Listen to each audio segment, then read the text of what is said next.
The Man with the Muck Rake, Theodore Roosevelt. Delivered on the 14th of April, 1906. Over a century ago, Washington laid the cornerstone of the Capitol in what was then little more than a tract of wooded wilderness here beside the Potomac. We now find it necessary to provide by great additional buildings for the business of the government. This growth in the need for the housing of the government is but a proof and example of the way in which the nation has grown and the sphere of action of the national government has grown. We now administer the affairs of a nation in which the extraordinary growth of population has been outstripped by the growth of wealth in complex interests. The material problems that face us today are not such as they were in Washington's time, but the underlying facts of human nature are the same now as they were then. Under altered external form, we war with the same tendencies toward evil that were evident in Washington's time, and are helped by the same tendencies for good. It is about some of these that I wish to say a word today. In Bunyan's Pilgrim's Progress, you may recall the description of the man with the muck rake, the man who could look no way but downward, with the muck rake in his hand, who was offered a celestial crown for his muck rake, but who would neither look up nor regard the crown he was offered, but continued to rake to himself the filth of the floor.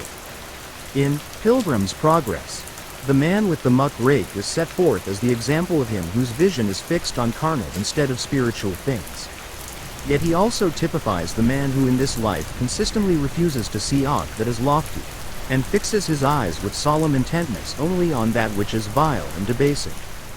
Now, it is very necessary that we should not be seated what is vile and debasing. There is filth on the floor, and it must be scraped up with the muck rake. And there are times and places where this service is the most needed of all the services that can be performed. But the man who never does anything else, who never thinks or speaks or writes, save of his feats with the muck rake, speedily becomes, not a help but one of the most potent forces for evil. There are in the body politic, economic and social, many and grave evils, and there is urgent necessity for the sternest war upon them. There should be relentless exposure of an attack upon every evil man, whether politician or businessman, every evil practice, whether in politics, business, or social life. I hail as a benefactor every writer or speaker, every man who, on the platform or in a book, magazine, or newspaper, with merciless severity makes such attack, provided always that he in his turn remembers that the attack is of use only if it is absolutely truthful. The liar is no whit better than the thief, and if his mendacity takes the form of slander, he may be worse than most thieves. It puts a premium upon knavery untruthfully to attack an honest man, or even with hysterical exaggeration to assail a bad man with untruth. An epidemic of indiscriminate assault upon character does no good, but very great harm. The soul of every scoundrel is gladdened whenever an honest man is assailed, or even when a scoundrel is untruthfully assailed. Now, it is easy to twist out of shape what I have just said, easy to affect to misunderstand it, and if it is slurred over in repetition, not difficult really to misunderstand it. Some persons are sincerely incapable of understanding that to denounce mudslinging does not mean the endorsement of whitewashing. And both the interested individuals who need whitewashing and those others who practice mudslinging like to encourage such confusion of ideas. One of the chief counts against those who make indiscriminate assault upon men in business or men in public life is that they invite a reaction which is sure to tell powerfully in favor of the unscrupulous scoundrel who really ought to be attacked, who ought to be exposed, who ought, if possible, to be put in the penitentiary. If Aristides is praised overmuch as just, people get tired of hearing it, and over censure of the unjust, finally, and from similar reasons results in their favor. Any excess is almost sure to invite a reaction, and, unfortunately, the reactions instead of taking the form of punishment of those guilty of the excess, is apt to take the form either of punishment of the unoffending or of giving immunity, and even strength, to offenders. The effort to make financial or political profit out of the destruction of character can only result in public calamity. Gross and reckless assaults on character, whether on the stump or in newspaper, magazine, or book, create a morbid and vicious public sentiment, and at the same time act as a profound deterrent to able men of normal sensitiveness and tend to prevent them from entering the public service at any price. As an instance in point, I may mention that one serious difficulty encountered in getting the right type of men to dig the Panama Canal is the certainty that they will be exposed, both without, and, I am sorry to say, sometimes within, Congress, to utterly reckless assaults on their character and capacity. At the risk of repetition, let me say again that my plea is not for immunity to, but for the most unsparing exposure, the politician who betrays his trust, of the big businessman who makes or spends his fortune in illegitimate or corrupt ways. There should be a resolute effort to hunt every such man out of the position he has disgraced. Expose the crime, and hunt down the criminal. But remember that even in the case of crime, if it is attacked in sensational, lurid, and untruthful fashion, the attack may do more damage to the public mind than the crime itself.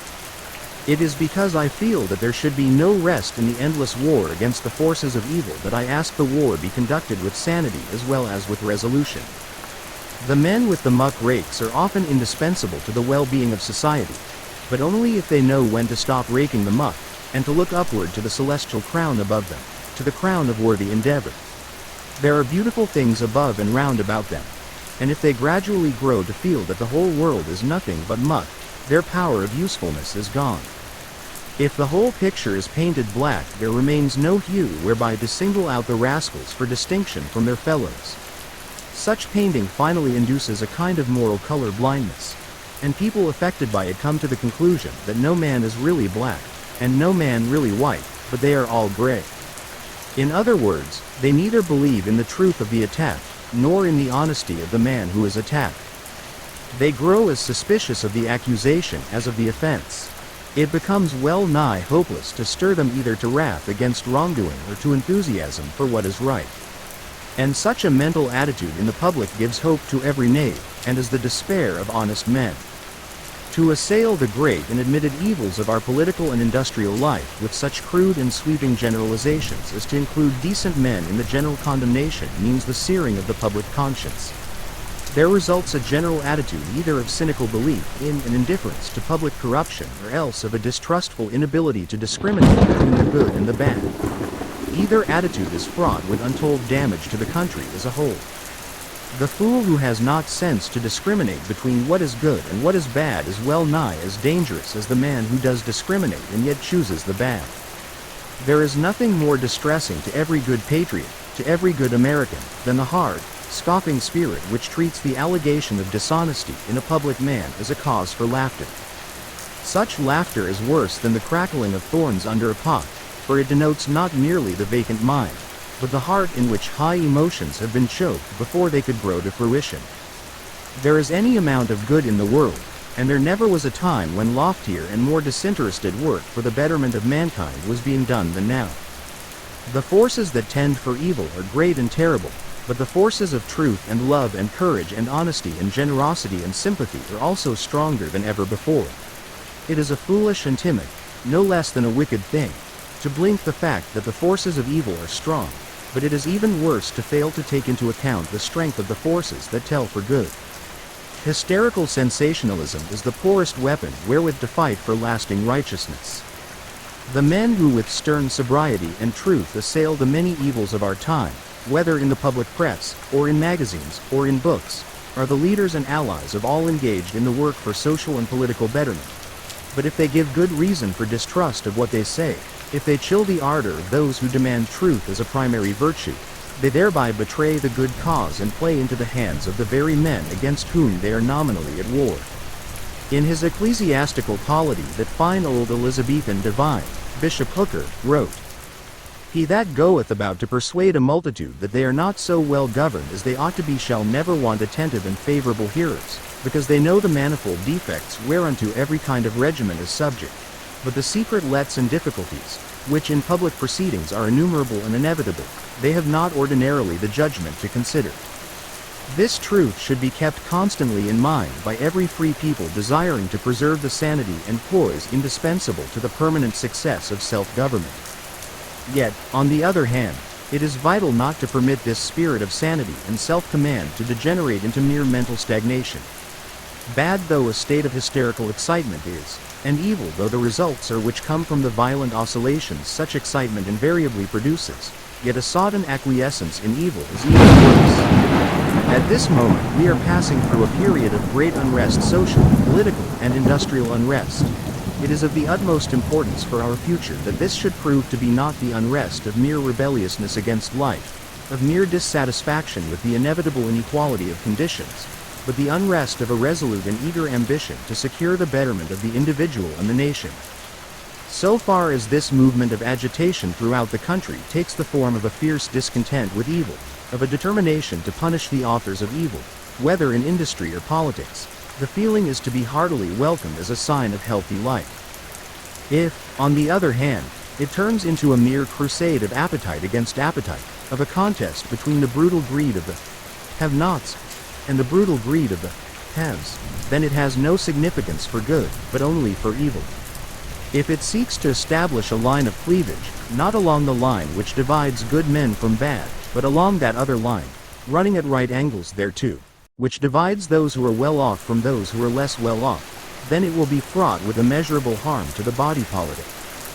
We can no more and no less afford to condone evil in the man of capital than evil in the man of no capital. The wealthy man who exults because there is a failure of justice in the effort to bring some trust magnate to account for his misdeeds is as bad as, and no worse than, the so-called labor leader who clamorously strives to excite a foul-class feeling on behalf of some other labor leader who is implicated in murder. One attitude is as bad as the other, and no worse. In each case the accused is entitled to exact justice, and in neither case is there need of action by others which can be construed into an expression of sympathy for crime.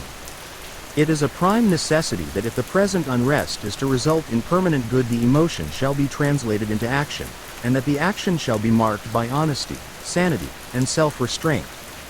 There is mighty little good in a mere spasm of reform.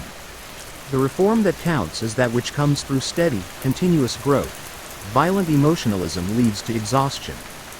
It is important to this people to grapple with the problems connected with the amassing of enormous fortunes, and the use of those fortunes, both corporate and individual, in business.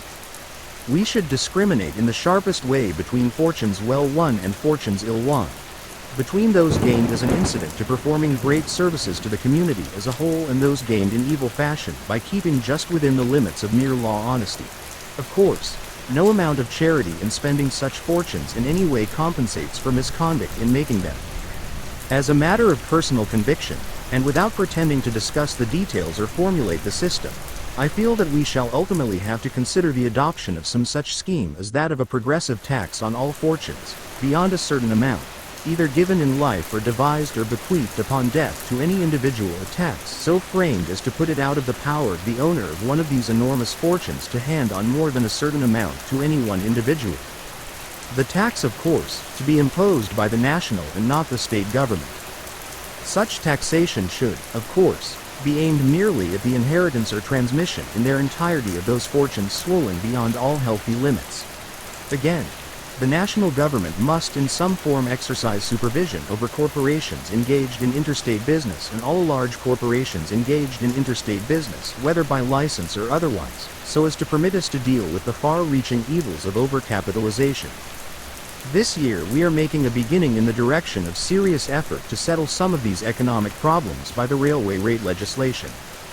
Such legislation, if so framed, as I am sure it will be, as to secure definite and tangible results, will amount to something of itself. And it will amount to a great deal more in so far as it is taken as a first step in the direction of a policy of superintendence and control over corporate wealth engaged in interstate commerce. This superintendence and control not to be exercised in a spirit of malevolence toward the men who have created the wealth, but with the firm purpose both to do justice to them and to see that they in their turn do justice to the public at large. The first requisite in the public servants who are to deal in this shape with corporations, whether as legislators or as executives, is honesty. This honesty can be no respecter of persons. There can be no such thing as unilateral honesty. The danger is not really from corrupt corporations. It springs from the corruption itself, whether exercised for or against corporations. The 8th commandment reads, "Thou shalt not steal." It does not read, "Thou shalt not steal from the rich man." It does not read, "Thou shalt not steal from the poor man." It reads simply and plainly, "Thou shalt not steal."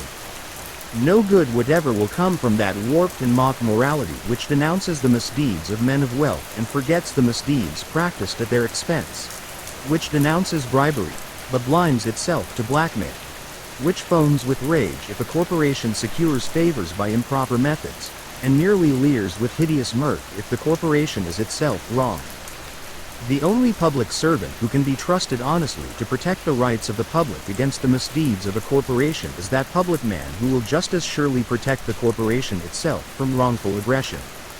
If a public man is willing to yield to popular clamor and do wrong to the men of wealth or to rich corporations, it may be set down as certain that if the opportunity comes he will secretly and furtively do wrong to the public in the interest of a corporation.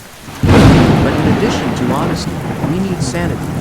No honesty will make a public man useful if that man is timid or foolish, if he is a hot-headed zealot or an impracticable visionary. As we strive for reform, we find that it is not at all merely the case of a long uphill pull. On the contrary, there is almost as much of breaching work as of collar work. To depend only on traces means that there will soon be a runaway and an upset. The men of wealth who today are trying to prevent the regulation and control of their business in the interest of the public by the proper government authorities will not succeed, in my judgment, in checking the progress of the movement. But if they did succeed, they would find that they had sown the wind and would surely reap the whirlwind, for they would ultimately provoke the violent excesses which accompany a reform coming by convulsion instead of by steady and natural growth. On the other hand, the wild creatures of unrest and discontent, the wild agitators against the entire existing order, the men who act crookedly, whether because of sinister design or from mere puzzle-headedness, the men who preach destruction without proposing any substitute for what they intend to destroy, or who propose a substitute which would be far worse than the existing evils, all these men are the most dangerous opponents of real reform. If they get their way, they will lead the people into a deeper pit than any into which they could fall under the present system. If they fail to get their way, they will still do incalculable harm by provoking the kind of reaction which in its revolt against the senseless evil of their teaching would enthrone more securely than ever the evils which their misguided followers believe they are attacking. More important than aught else is the development of the broadest sympathy of man for man.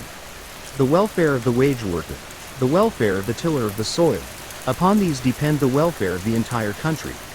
Their good is not to be sought in pulling down others, but their good must be the prime object of all our statesmanship.